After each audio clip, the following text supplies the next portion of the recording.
Katherine Rinne returns with the Italian Renaissance Gardens. She offered a course with us last year that was quite popular on the waters of Rome. And so she's gone from the water to the garden. Hi. Italian Renaissance Gardens grew out of two traditions. One was the rediscovery of ancient gardens and also ancient letters and treatises. The second was the monastic garden, where medicinal herbs and trees were grown and which perpetuated the ancient knowledge. The gardens in the Renaissance joined two ideals, that of the Roman interest in pleasure and learning, and also in the kind of orderliness of the monastic garden itself, which was in a sense the most scientific garden of the period.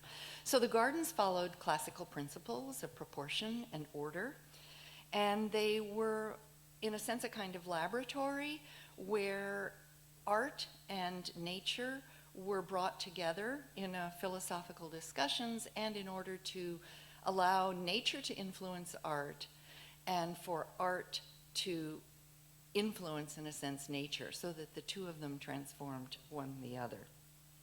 Gardens were also in the Renaissance not only for pleasure and leisure, they were also sites of botanical investigation, principally the new plants that were coming back from the New World.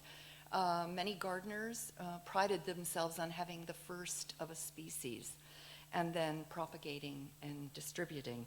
They were also areas of experimentation for hydraulics, especially after, at the end of the 16th century, when water supplies became much more available. The Medici will make a large showing in this class as well, because among the things that they encouraged were garden and villa design.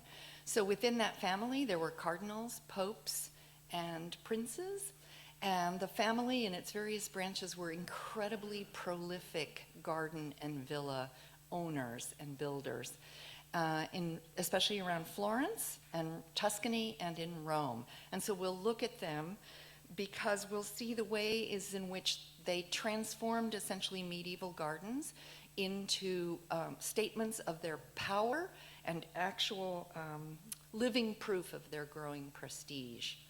So the gardens themselves demonstrated these. So many famous gardens were in Tuscany and in the Veneto, but Rome is the site of the most famous of these, both for urban and suburban gardens. And this is because the topography of Rome was exceptional. There was a huge water supply that was brought in, and also because a great deal of the city was empty and open for development, land that had been uninhabited for about 1,000 years.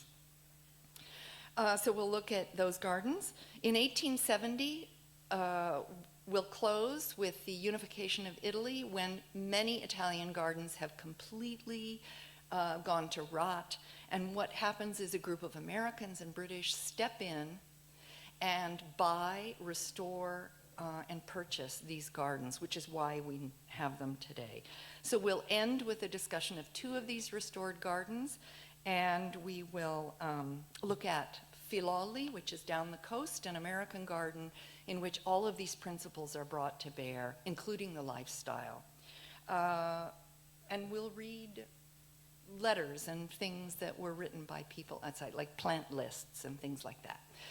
Okay, field trip? Did I hear field trip? Okay, thanks.